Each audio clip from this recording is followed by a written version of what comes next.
السلام عليكم ورحمة الله تعالى وبركاته. أعوذ بالله من الشيطان الرجيم. بسم الله الرحمن الرحيم. الحمد لله والصلاة والسلام على أشرف المرسلين وعلى آله وصحبه أجمعين ما بعد. അൽഖലം അക്കാദമിയിലെ പ്രിയപ്പെട്ട പഠിതാക്കളെ, ബീവി നഫീസത്തുൽ മിസ്രിയ റളിയല്ലാഹു അൻഹയുടെ പൊരുത്തവും അവിടുത്തെ പ്രീതിയും കാംക്ഷിച്ചുകൊണ്ടാണ് ഈ ഒരു ഇൽമിന്റെ സദസ്സ് നമ്മൾ കേട്ടുകൊണ്ടിരിക്കുന്നത്. തഖബ്ബലല്ലാഹ് വഫഖനാ ലിത്തഅല്ലുമി വലിത്തഅലീമി ലിമർളാതിഹിൽ കരീം. പഠിച്ച റബ്ബ് നമ്മളിൽ നിന്നെല്ലാം സ്വീകരിക്കുമാറാവട്ടെ.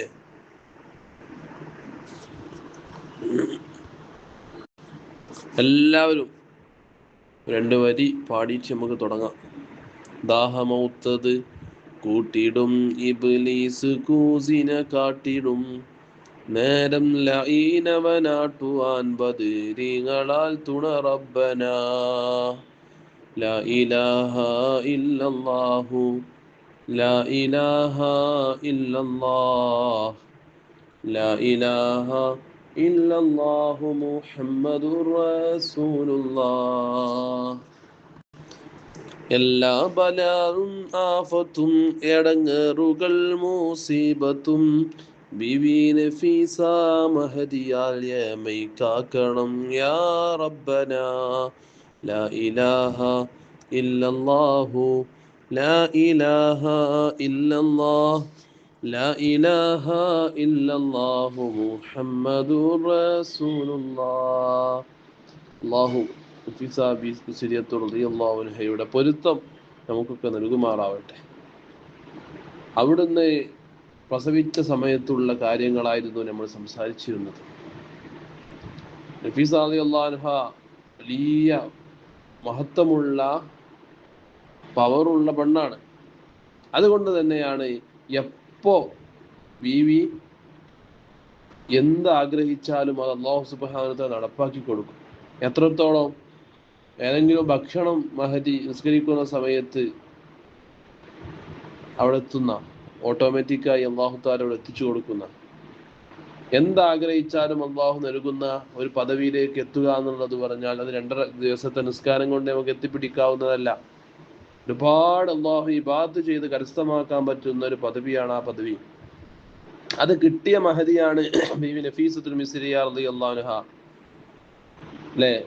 അത് പല ആളുകൾക്കും അല്ലാഹു തആല കൊടുത്തിട്ടുണ്ട്. അതിലൊന്നാണ് നഫീസ മിസ്രിയ, മറ്റൊന്ന് മറിയം ബീവിയാണ്, മറ്റൊന്ന് ഫാത്തിമ ബിൻത്ത് റസൂലുള്ളാഹി സ്വല്ലല്ലാഹു അലൈഹി വസല്ലം, റസൂലുള്ളാഹിന്റെ മകൾ ഫാത്തിമ ബീവിയാണ്, മറ്റൊന്ന് ഖുബൈബ് റളിയല്ലാഹു അൻഹു ആണ്. അവരുടെ 3 പേരുടെ ചരിത്രമാണ് ഇൻഷാ അല്ലാഹ് ഇനി നമുക്ക് പഠിക്കാനുള്ളത്. വളരെ മധുരമൂറുന്ന, ആകർഷണീയമായ, ജീവിതത്തിൽ പകർത്താൻ പറ്റുന്ന, സന്തോഷകരമായ, വളരെ ആനന്ദം നൽകുന്ന 3 ചരിത്ര പാഠങ്ങളാണ് നമുക്ക് പഠിക്കാനുള്ളത്. ഔലിയാക്കളും അല്ലാഹുവിന് ഇഷ്ടപ്പെട്ട പെണ്ണുങ്ങളും മഹദികളും അവരുടെ ജീവിതം കണ്ട് അല്ലാഹുവോട് കൊടുക്കന്നെ. നമ്മുടെ കൂട്ടത്തിലില്ലേ? നിങ്ങളെല്ലാവരും നെഞ്ചത്ത് വെച്ച് കൈ വെച്ച് ആലോചിച്ച് നോക്കുക. ഇന്നിപ്പോ തഹജ്ജുദ് കിട്ടിയോ? ദുഹ കിട്ടിയോ? നിസ്കാരം ഇത്രയൊക്കെ പൂർണ്ണമായി നിസ്കരിച്ചോ? അതൊക്കെ ചെയ്യുമ്പോൾ അല്ലാഹു തആല വലിയ ഖൈറും ബർക്കത്തും നമ്മുടെ ജീവിതത്തിൽ തരുന്നേ, ഒരു സംശയവുമില്ല. ആ സ്റ്റേജ് കിട്ടിയ മഹദിയാണ് നഫീസ മിസ്രിയ റളിയല്ലാഹു അൻഹ. അത് ആരുടെ താവയാണ്? ബഹുമാനപ്പെട്ട മറിയം ബീവി, ഫാത്തിമ ബീവി, അവരുടെയൊക്കെ താവയാണ്. ഫാത്തിമ ബീവി ആഗ്രഹിച്ചൊക്കെ കിട്ടിയിരുന്നു. ആദ്യം നമുക്ക് ബീവി മറിയം റളിയല്ലാഹു അൻഹയുടെ ചരിത്രത്തിലേക്ക് നോക്കാം. മറിയം ബീവിന്റെ ഉമ്മാന്റെ പേര് ഹന്ന ബിൻത്ത് ഫാഖൂദ എന്നായിരുന്നു. ഹന്ന ബിൻത്ത് ഫാഖൂദ എന്നതായിരുന്നു അവിടുത്തെ ഉമ്മാന്റെ പേര്. ഹന്നത്ത് ബീവി എന്ന് പറയും. അവരുടെ ഭർത്താവ് ഇമ്രാൻ ബിൻ മാസാൻ ആയിരുന്നു. രണ്ടും നമ്മൾ പഠിച്ചേക്കേണ്ട പേരുകളാ. ഹന്ന ബീവി, മറിയം ബീവിന്റെ ഉമ്മാന്റെ പേര് ഹന്നത്ത് ബിൻത്ത് ഫാഖൂദ, ഉപ്പാന്റെ പേര് ഇമ്രാൻ ബിൻ മാസാൻ. രണ്ടും എഴുതി വെക്കേണ്ടതാണ്. ഇതാണ് ഉമ്മയും ഉപ്പയും മറിയം ബീവിയുടെ. ഉപ്പ വലിയ പണ്ഡിതനാണ്, അക്കാലത്തെ നേതാവുമാണ്, ബൈത്തുൽ മുഖദ്ദസ് പരിപാലകരുടെ ഉസ്താദുമാണ്. അവിടുത്തെ ക്ലാസ്സുകൾക്കും സദസ്സുകൾക്കും ആത്മീയ മജ്ലിസുകൾക്കൊക്കെ നേതൃത്വം നൽകുന്ന ആളുകൂടിയായിരുന്നു ഈ ഉപ്പ ഇമ്രാൻ ബിൻ മാസാൻ. അവിടെയുള്ള സദ്വൃത്തരായ പണ്ഡിതന്മാരുടെയും സ്വാലിഹീങ്ങളുടെയൊക്കെ നേതൃത്വം നൽകുന്ന ആളെ കൂടിയായിരുന്നു. മാത്രമല്ല ബൈത്തുൽ മുഖദ്ദസ് അതിന്റെ പരിപാലനം, അതിന്റെ കാര്യങ്ങളൊക്കെ നോക്കി നടത്തുന്ന ആൾ കൂടിയായിരുന്നു. ഉമ്മ എന്ന് പറഞ്ഞല്ലോ, ഹന്ന ബീവി, മറിയമിന്റെ ഉമ്മ ഹന്ന ബീവി, അവര് പ്രായമായ സമയത്ത് ഒരു കുഞ്ഞിക്കാല് കാണാൻ വേണ്ടി ആഗ്രഹിച്ചു. ജീവിതത്തിൽ ഇതുവരെ കുട്ടി ഉണ്ടായിട്ടില്ല. ഇമ്രാൻ ബിൻ മാസാനും അന്ന ബിന്ത് ഫാക്കൂദ ഇവർ രണ്ടുപേർക്കും മക്കൾ ഉണ്ടായിട്ടില്ല, വയസ്സായി. മാത്രമല്ല വൃദ്ധയുമാണ്. പല വൈദ്യശാസ്ത്ര പണ്ഡിതന്മാരും അവര് മച്ചിയാണ് എന്ന് വരെ രേഖപ്പെടുത്തിയിട്ടുണ്ടായിരുന്നു. ഡോക്ടറെ കാണിക്കുമ്പോൾ മച്ചിയാണെന്ന് പറയുമല്ലോ. പക്ഷെ നിങ്ങളൊരു കാര്യം മനസ്സിലാക്കണം, പല ഡോക്ടർമാര് മച്ചികളാണ് പ്രസവിക്കുക എന്ന് പറഞ്ഞാലും നമ്മുടെ ആത്മീയ ചികിത്സകൾ, അതായത് വിശുദ്ധ ഖുർആൻ ഓതി ദുആ ചെയ്ത്, ദിക്ർ ചൊല്ലി ദുആ ചെയ്ത്, മജീസുകളിലുള്ള വെള്ളം കുടിച്ച് ദുആ ചെയ്ത്, ഇങ്ങനെ നമുക്ക് എന്ത് ചെയ്യും? അള്ളാഹു തരും. പക്ഷെ അള്ളാഹിനുള്ള ദുആ കൊണ്ട് അള്ളാഹു കുഞ്ഞിനെ തരും.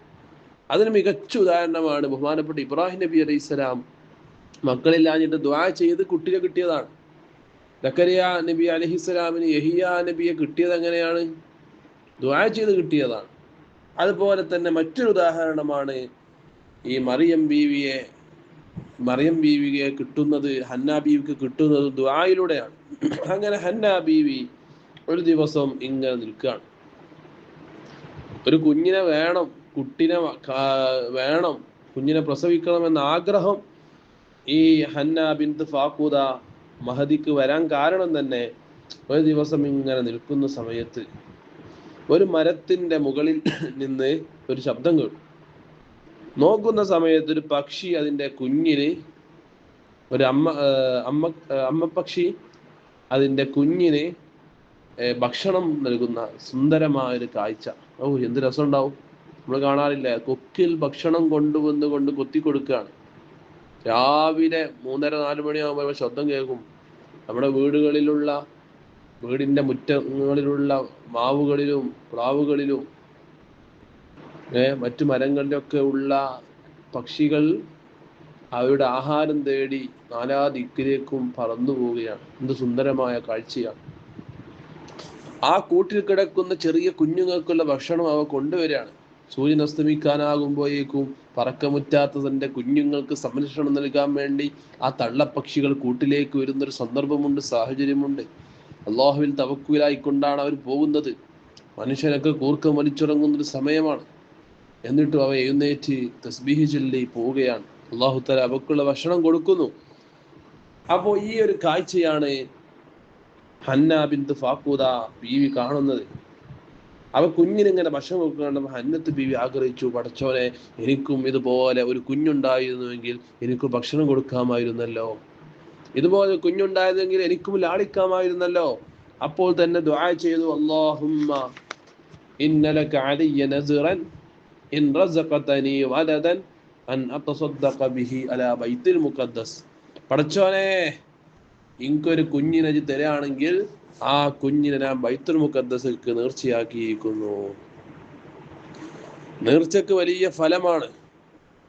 നിസ്കാരം നേർച്ചയാക്കി, ആരെങ്കിലും നോമ്പ് നേർച്ചയാക്കി, ഇത്ര പൈസ ഈ സൽക്കർമ്മത്തിന് ഇന്നാലിന്റെ മജ്ലിസിലേക്ക് ഞാൻ നേർച്ചയാക്കി, ഇന്നാലിന്റെ ഇൽമിന്റെ സ്ഥാപനത്തിലേക്ക് നേർച്ചയാക്കി, മക്കളെ വലിയ ഫലമുണ്ടാകും, യാതൊരു സംശയവുമില്ല.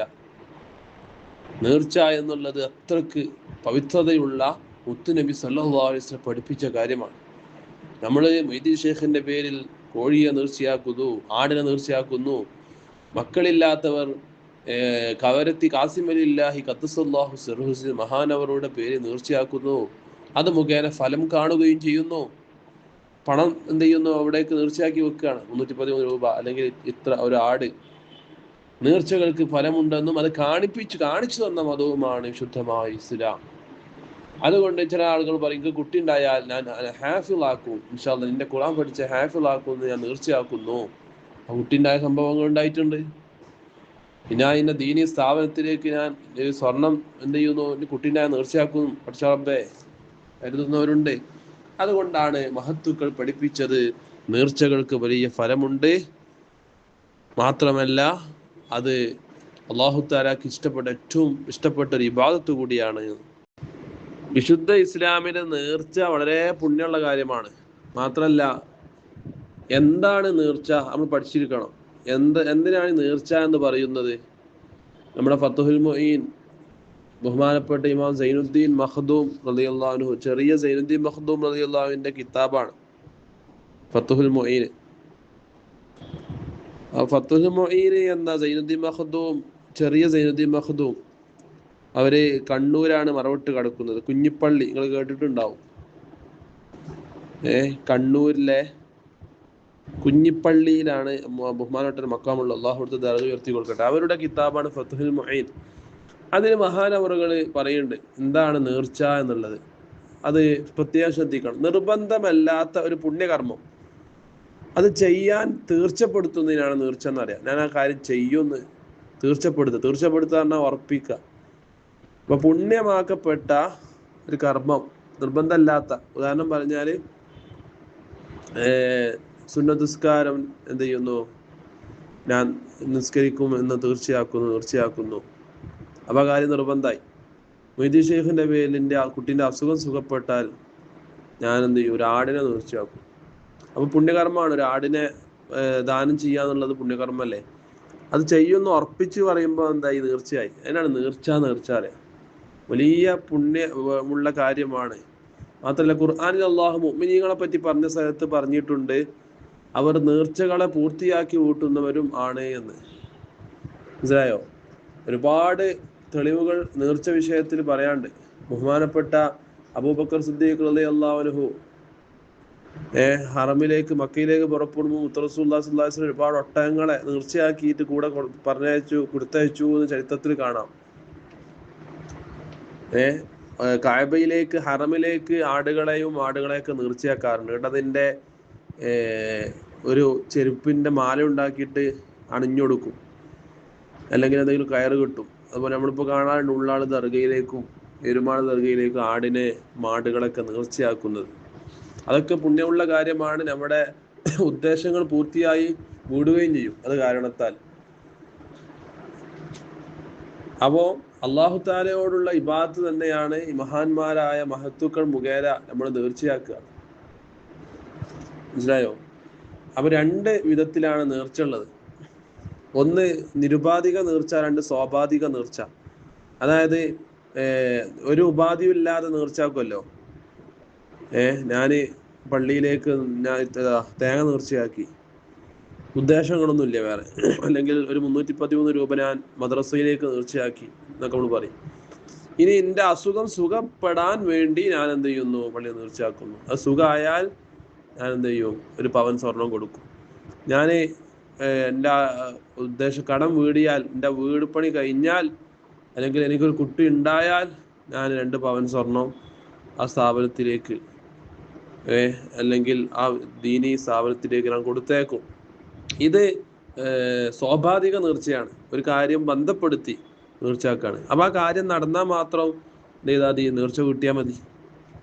മനസ്സിലായോ? അത് സ്വാഭാവിക നേർച്ച എന്നതിന് പറയാ.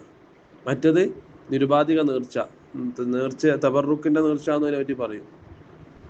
അപ്പോൾ നിസ്കാരം നേർച്ചയാക്കാറുണ്ട്, നോമ്പ് നേർച്ചയാക്കാറുണ്ട്, യതീമുകൾക്ക് വേണ്ടി ഭക്ഷണം കൊടുക്കാൻ നേർച്ചയാക്കാറുണ്ട്. അത് ഇന്നാലിന് എത്തീങ്ങാനയിലേക്ക് എന്ന് പറഞ്ഞാൽ ആ എത്തീങ്ങാനയിലേക്കേ കൊടുക്കാൻ പറ്റുള്ളൂ. മനസ്സിലായോ? നമ്മൾ ശ്രദ്ധിക്കേണ്ട കാര്യമാണ്. ഏതൊരു കാര്യത്തിന് വേണ്ടിയാണോ നേർച്ചയാക്കിയത് ആ കാര്യത്തിന് വേണ്ടി തന്നെ അത് ചെലവഴിക്കണം. അപ്പൊ ആ വിഷയങ്ങളൊക്കെ എല്ലാവരും മനസ്സിലാക്കി നേർച്ചയുടെ കാര്യങ്ങൾ, അതിന്റെ ഭക്ഷണം, അതൊക്കെ പുണ്യമുള്ള കാര്യമാണ്. അത് നമുക്ക് ഔഷധ വീര്യമുള്ള സാധനം കൂടിയാണ്. ഏതിരുന്നാലും ബഹുമാനപ്പെട്ട ഇമ്രാൻ ബിൻ മാസാന്റെ ഭാര്യ ഹന്നത്ത് ബീവി ഫാഖുദ നേർച്ചയാക്കി, എനിക്കൊരു കുട്ടി ഉണ്ടായി കഴിഞ്ഞാൽ ഞാൻ ബൈത്തുൽ മുഖദ്ദസിലേക്ക് കുട്ടിനെ നേർച്ചയാക്കിയിരിക്കുന്നു. അങ്ങനെ നിങ്ങൾക്ക് കേൾക്കണോ? നേർച്ചയുടെ ഫലം കണ്ടു, അത് കാണും. അങ്ങനെ തന്നെയാണ്. കുട്ടി വയറ്റില് കുഞ്ഞുണ്ടായി. അങ്ങനെ ഈ ഹന്നത്ത് ബീവി ഈ വയറ്റിലായിരിക്കുന്ന സമയത്ത് ഭർത്താവാകുന്ന ഇമ്രാൻ പറഞ്ഞു, ഇനി ബൈത്തുൽ മുഖദ്ദസിന്റെ പരിപാലനത്തിന് വേണ്ടിയാണല്ലോ കുട്ടിയെ നേർച്ചാക്കിയത്. അതൊരു പക്ഷെ പെൺകുട്ടിയാണെങ്കിലോ എന്താ ചെയ്യാ? പെൺകുട്ടികളാണെങ്കിൽ ഇതിന് പറ്റൂല. അത് പെൺകുട്ടിയാണ് ജനിക്കുന്നതെങ്കിലോ എന്ന് ആശങ്ക പറയുകയും ഈ ഒരു വിഷയം രണ്ടുപേരിലും വളരെയധികം ടെൻഷൻ ഉണ്ടാക്കുകയും ചെയ്തു. ഏതിരുന്നാലും പ്രസവത്തിന് സമയമായി. ഹന്നത്ത് ബീവിക്ക് പ്രസവിച്ചു നോക്കുമ്പോൾ കുട്ടി പെൺകുട്ടിയാണ്. മനസ്സിലായോ? കുഞ്ഞ് പെൺകുട്ടിയാണ്. പക്ഷേ കുട്ടി പ്രസവിക്കുന്ന സമയത്ത് ഇമ്രാൻ ജീവിച്ചിരിക്കുന്നില്ല. ഇമ്രാന്റെ മുമ്പ് തന്നെ മരിച്ചു. ഭർത്താവ് അതിന് മുമ്പ് തന്നെ മരണപ്പെടുകയും ചെയ്തു. ഹന്നത്ത് ബീവി വളരെ ടെൻഷനിലായി. കാരണം നേർച്ചയാക്കിയത് ആൺകുട്ടിയാവുമെന്ന് വിചാരിച്ചിട്ട്, പക്ഷേ പ്രസവിച്ചു നോക്കുമ്പോൾ പെൺകുട്ടിയാണ്. പെൺകുട്ടിയാണെങ്കിൽ പള്ളി പരിപാലനത്തിന് പറ്റുകയുമില്ല. ഒരുപാട് മഹത്തുക്കൾ, അമ്പിയാക്കളും പണ്ഡിതന്മാരൊക്കെ പരിപാലനം നടത്തിയ പള്ളിയാണ് ബൈത്തുൽ മുഖദ്ദസ്. അവിടെ 2 റക്അത്ത് നിസ്കരിച്ചാൽ തന്നെ ലക്ഷക്കണക്കിന് കൂലിയാണ്. അത്രക്ക് പവിത്രതയേറിയ പള്ളിയാണ്. നമുക്കറിയാം ബൈത്തുൽ ഹറാം, മസ്ജിദുൽ ഹറാം, മസ്ജിദുൽ അഖ്സ, ആ മസ്ജിദുൽ അഖ്സ ഉള്ളതാണ് ബൈത്തുൽ മുഖദ്ദസ്. ഇതിന് പുണ്യമാക്കപ്പെട്ട പള്ളികളിൽപ്പെട്ട പള്ളിയാണ്. പലസ്തീനിലെ ബൈത്തുൽ മുഖദ്ദസ് നമ്മളൊക്കെ കേട്ടിട്ടുണ്ട്. പ്രശ്ന സങ്കീർണമായ സാഹചര്യങ്ങളൊക്കെ നമ്മൾ അറിഞ്ഞിട്ടുണ്ടല്ലോ. ഖുർആനിൽ അല്ലാഹു തആല ഈ സംഭവം വിവരിച്ചുകൊണ്ട് പറഞ്ഞതായി കാണാം. ഇത് ഖാലത്ത് ഇംറാത്തു ഇമ്രാന റബ്ബി ഇന്നി നദർതു ലക മാ ഫീ ബത്നി മുഹററ ഫതഖബ്ബൽ മിന്നി. എൻ്റെ വയറ്റിലുള്ള കുട്ടിയെ ഞാൻ നേർച്ചയാക്കിയതാണ് റബ്ബേ, നീ സ്വീകരിക്കണേ. ഇന്നക അൻത സമീഉൽ അലീം. മക്കളില്ലാത്തവർ ഈ ദുആ എന്നും 11 പ്രാവശ്യവും രാവിലെ സുബഹിക്ക് ശേഷവും രാത്രി കിടക്കുന്നതിന് മുമ്പ് ചെല്ലുക.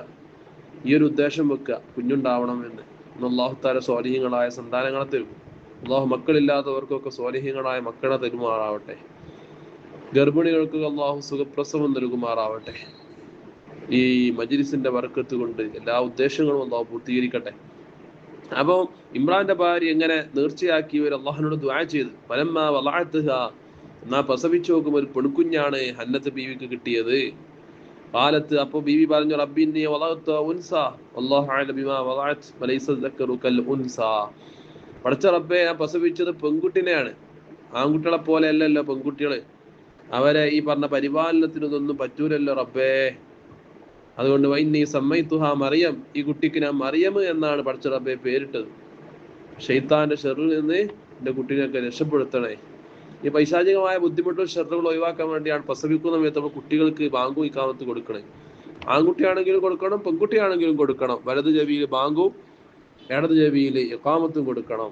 ഏറ്റവും ഫضലുള്ള മഹത്തുള്ള ആളായിരിക്കണം കൊടുക്കേണ്ടത്. അങ്ങനെ ബീവി പ്രസവിച്ചു. പ്രസവിച്ച സമയത്ത് ആളുകളൊക്കെ കാണാൻ വരാൻ തുടങ്ങി. നേർച്ചയാക്കിയ കുട്ടിയാണ്. ആ കുട്ടീനെ പ്രസവിച്ചു. ഇനി ബൈത്തുൽ മുഖദ്ദസിലേക്ക് നേർച്ചയാക്കിയതുമാണ്. എന്ത് ചെയ്യുമെന്നാണ്. കാരണം പെൺകുട്ടിയാണല്ലോ ജനിച്ചത്. പെൺകുട്ടീനാണെങ്കിൽ ഇതിന് പറ്റൂല. അവസാനം പ്രസവിച്ച് കുറച്ച് ദിവസങ്ങൾക്ക് ശേഷം മുലകുടിയൊക്കെ കഴിഞ്ഞു. ഉമ്മാന്റെ ഒരു പരിപാലനവും അതുപോലെ തന്നെ മുല കൊടുക്കുന്ന ഒരു സമയമൊക്കെ ഉണ്ടാവും. അതിനുശേഷം ഈ കുട്ടിയെ ഈ ഹന്ന ബിന്ത് ഫാക്കൂദ എന്നവരെന്ത് ചെയ്തു അറിയും, പള്ളിയുടെ പരിപാലനത്തിന് വേണ്ടി ഒരു ശീലയിൽ പൊതിഞ്ഞിട്ട് പള്ളിയിലേക്ക് ബൈത്തുൽ മുഖദ്ദസിലേക്ക് കൊണ്ടുവന്നു. അങ്ങനെ പള്ളിയെ ഈ കുഞ്ഞിനെ ബൈത്തുൽ മുഖദ്ദസിന്റെ മുമ്പിൽ വെച്ചു. അവിടെ ഒരുപാട് പുരോഹിതന്മാർ ബൈത്തുൽ മുഖദ്ദസുമായി ബന്ധപ്പെട്ട് ജീവിക്കുന്നുണ്ട്. അതിൽ ഇബാദത്ത് കഴിച്ച് ജീവിക്കുന്നുണ്ട്. അവരുടെയൊക്കെ ഉസ്താദായിരുന്നു ഈ ഹന്നത്ത് ബീവിന്റെ ഭർത്താവായിരുന്ന ഇമ്രാൻ. പക്ഷെ അവരിന്നില്ലല്ലോ. അപ്പൊ ബൈത്തുൽ മുഖദ്ദസിന്റെ അവിടെ വെച്ചിട്ട് നേർച്ചയാക്കിയ കുഞ്ഞാണ് എന്ന് പാറാവുകാരോടൊക്കെ പറഞ്ഞു. ബൈത്തുൽ മുഖദ്ദസിന്റെ പരിപാലകര് എന്ന് പറഞ്ഞാൽ അതാരാണ്? ഈ മാസാൻ, നമ്മൾ നേരത്തെ പറഞ്ഞല്ലോ, ഇമ്രാൻ ബിൻ മാസാൻ. ആ ഇമ്രാന്റെ കുടുംബമാകുന്ന ബനു മാസാൻകാരാണ് ഈ പള്ളി പരിപാലനത്തിന് മുമ്പിൽ നിൽക്കുന്ന ആളുകൾ. അവർ ബനു ഇസ്രായേലുകളിൽപ്പെട്ട ആളുകളാണ് ബനു മാസാൻ, ഈ ഗോത്രം. അവരാണ് കാലങ്ങൾക്ക് മുമ്പേ ഈ പള്ളിയുടെ പരിപാലനം നടത്തി പോരുന്നത്.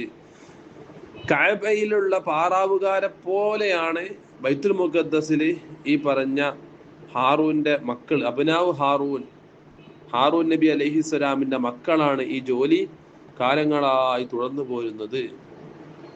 ബനു അബ്നാഉ ഹാറൂൻ നബി അലൈഹി ഇസ്ലാമിന്റെ മക്കള് കഅബാലയത്തിന്റെ പാറാവുകാരെ പോലെ ബൈത്തുൽ മുഖദ്ദസിന്റെ പരിപാലകരാണ് ഈ ഹാറൂൻ നബി അലൈഹി ഇസ്ലാമിന്റെ മക്കള്. അപ്പൊ അവരുടെ അവിടെ വെച്ചിട്ട് അന്നത്ത് ബീവി അവരെ ഏൽപ്പിച്ചു പോന്നു. എന്നാൽ ഈ കുട്ടിന്റെ പരിപാലനെ ആര് ഏറ്റെടുക്കും എന്നുള്ള വിഷയത്തിൽ പുരോഹിതന്മാർ തമ്മിൽ തർക്കായി. ഞാൻ ഏറ്റെടുക്കാന്ന് ഒരു പുരോഹിതൻ, അങ്ങനെ പരസ്പരം എല്ലാവരും ഞാൻ നോക്കിക്കോളെ കുട്ടിന്റെ പരിപാലനം. എല്ലാവരും എത്രത്തോളം 27 പുരോഹിതന്മാർ ഏറ്റെടുക്കാമെന്ന് പറഞ്ഞ് മുമ്പിലേക്ക് വന്നു. അവരൊക്കെ ബൈത്തുൽ മുഖദ്ദസുമായി ബന്ധപ്പെട്ട ആളുകളാണ്. കുട്ടീനെ ഭക്ഷണം കൊടുക്കണം, കുളിപ്പിക്കണം, മറ്റുള്ള പരിപാലനങ്ങളൊക്കെ നടത്തണ്ടേ. അവരുടെ കൂട്ടത്തിൽ മുതിർന്ന ഒരു നേതാവാണ് അന്ന് ബഹുമാനപ്പെട്ട സക്കരിയ നബി അലൈഹി സ്വലാം എന്ന അവിടെ ഉണ്ട്. സക്കരിയ നബി സ്വലാം അന്ന് അവിടെ ഉണ്ട്. സക്കരിയ നബി അലൈഹി സ്വലാം ഈ കുട്ടിയുമായിട്ടൊരു കുടുംബ ബന്ധമുണ്ട്. അതെന്താ? ഈ മറിയം ബീവിന്റെ ഉമ്മ ഹന്നത്ത് ബീവിയുടെ സഹോദരിയെ വിവാഹം കഴിച്ചത് സക്കരിയ നബിയാണ്. അത് കുട്ടിയുടെ അളാമയോ മൂത്താമ്മയോ ആയിട്ട് വരും സക്കരിയ നബിയുടെ ഭാര്യ. മനസ്സിലായോ? മറിയം ബീവിയുടെ ഉമ്മയാകുന്ന ഹന്നത്ത് ബീവിയുടെ സഹോദരിയെ വിവാഹം കഴിച്ചത് സക്കരിയ നബിയാണ്. ആ കുട്ടിന്റെ അളാമയോ മൂത്തമ്മയോ ആയി വരുമല്ലോ. ആ സക്കരിയ നബി അലൈഹി സ്വലാമും ഈ പുരോഹിതന്മാരുടെ കൂട്ടത്തിൽ അവിടെ ഉണ്ട്. അത് നബിയാണ്. സക്കരിയ നബി അലൈഹി സ്വലാം പറഞ്ഞു, ഞാനും ഏറ്റെടുത്തോളാം.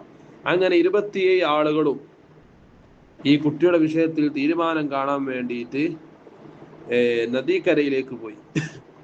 അവിടെ പോയിട്ട് അവരവരുടെ പേരുകൾ എഴുതിയ പേനകൾ അതിലേക്ക് ഇട്ടു, നറുക്കിട്ടു. 3 പ്രാവശ്യം ഇട്ടു. 3 പ്രാവശ്യവും സക്കരിയ നബി അലൈഹി സ്വലാമിന്റെ പേരെഴുതിയ പേനയാണ് മുകളിൽ ഉയർന്നു നിന്നത്. അങ്ങനെ എല്ലാവരുടെയും സുസമ്മതത്തോടുകൂടി ബഹുമാനപ്പെട്ട സക്കരിയ നബി അലൈഹിസ്സലാം ആണ് ബഹുമാനപ്പെട്ട ബീവി മറിയം റളിയല്ലാഹു അൻഹയെ സ്വീകരിച്ച് പരിപാലനം ഏറ്റെടുത്തത്.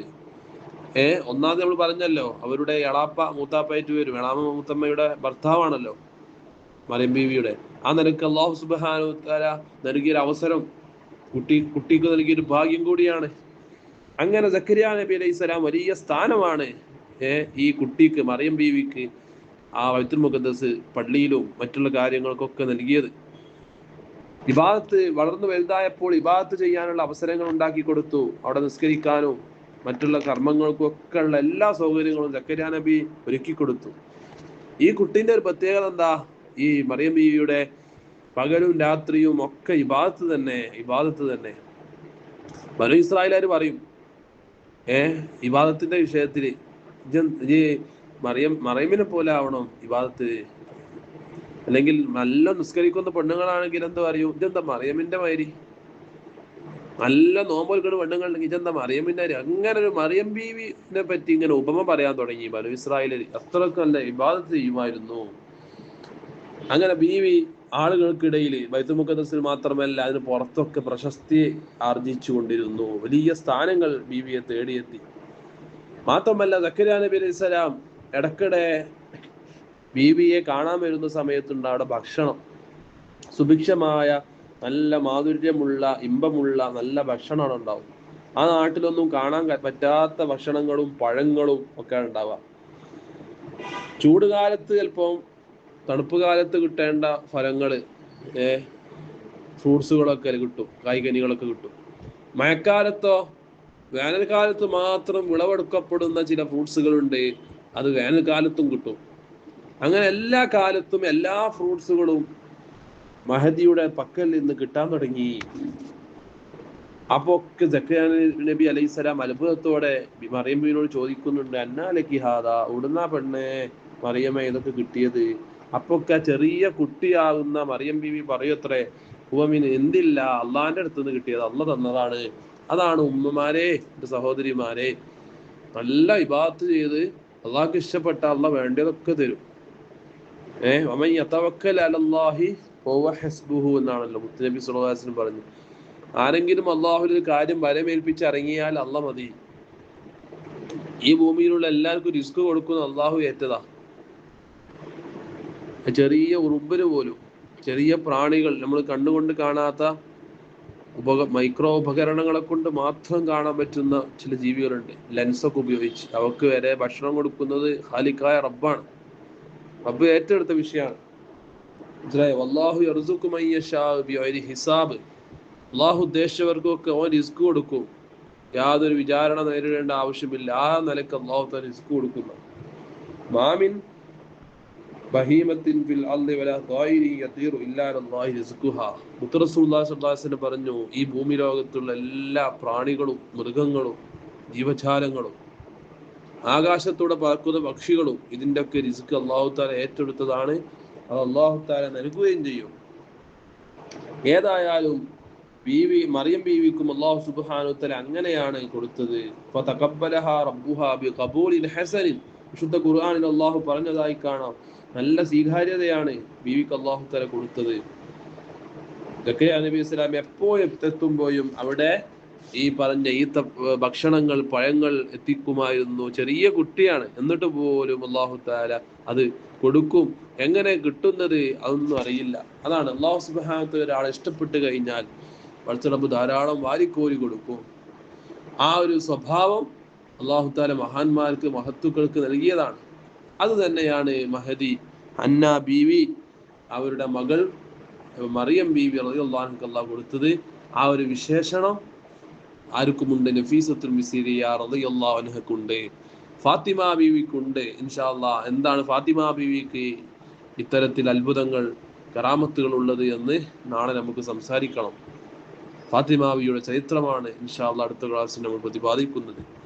ഇവരൊക്കെ പോകുന്ന സ്വർഗത്തിലേക്കാണ്. ഉമ്മമാരെ, എനിക്കും നിങ്ങൾക്കും ഒക്കെ പോകാനുള്ളത്. അവരുടെ ജീവിതം എത്ര ചിട്ടയുള്ളതാണെന്ന് നിങ്ങൾ നോക്കൂ, എത്ര വൃത്തിയുള്ളതാണെന്ന് നിങ്ങൾ നോക്കൂ, എത്ര ശുദ്ധ സ്വഭാവമുള്ളതാണെന്ന് നിങ്ങൾ നോക്കൂ, അവരുടെ മനസ്സ് എത്ര ക്ലിയർ ആണെന്ന് നോക്കൂ, ജീവിതം എത്ര സദ്വൃദ്ധമാണെന്ന് നോക്കൂ, എത്ര വൃത്തിയുള്ള പരിസരങ്ങളാണ് അവർക്കുണ്ടായിരുന്നത് നോക്കൂ. ഒരാളോട് വിദ്വേഷം വെറുപ്പില്ലാത്ത എത്ര നല്ല നിഷ്കളങ്കമായ മനസ്സാണ് അവരുടെ മനസ്സ് എന്ന് നോക്കൂ. അത് നമ്മൾ ഫോട്ടോസ്റ്റാറ്റ് എടുക്കണം, അത് നമ്മുടെ ജീവിതത്തിൽ നമ്മൾ പകർത്തണം. എന്നാൽ നമുക്കും അത്ഭുതങ്ങൾ ജീവിതത്തിൽ സൃഷ്ടിക്കാൻ സാധിക്കും. അല്ലാഹു തആല തൗഫീഖ് ചെയ്യുമാറാവട്ടെ. ഒരുപാട് ഇൽമ് ജീവിതത്തിൽ നേടാനും അതൊക്കെ ജീവിതത്തിൽ പകർത്താനും അല്ലാഹു തആല നമുക്കൊക്കെ തൗഫീഖ് ചെയ്യുമാറാവട്ടെ. നമ്മളൊക്കെ ഈമാൻ അല്ലാഹു സലാമത്താക്കി തരുമാറാവട്ടെ. മരണപ്പെട്ടു പോയ കൂട്ടുകുടുംബാദികൾ, ബന്ധുമിത്രാദികൾ, വേണ്ടപ്പെട്ട ഉമ്മ ഉപ്പ, സഹോദര സഹോദരിമാർ, ഗുരുനാഥന്മാർ, മക്കള്, ഭർത്താക്കന്മാർ പലരും ഖബറിലാണ്. പടച്ച റബ്ബേ, അവർക്ക് നീ സന്തോഷം നൽകണം റഹ്മാനെ. പറയുന്ന കേൾക്കുന്ന ഇൽമിന്റെ എല്ലാ ഫളായിലുകളും അവരുടെ ഖബറിലേക്ക് എത്തിച്ചു കൊടുക്കണം റഹ്മാനെ. ബീവി നഫീസ റളിയല്ലാഹു അൻഹയുടെ പൊരുത്തവും ഞങ്ങൾ പറയുന്ന നിന്റെ മഹത്തുക്കളുടെ പൊരുത്തവും ഒക്കെ ഞങ്ങൾക്ക് നീ നൽകണം അല്ലാഹ്. വആഖിറു ദഅവാന അൽഹംദുലില്ലാഹി റബ്ബിൽ ആലമീൻ. ദുആ വസിയത്തോടെ അസ്സലാമു അലൈക്കും വറഹ്മത്തുള്ളാഹി തആല വബറകാതുഹു.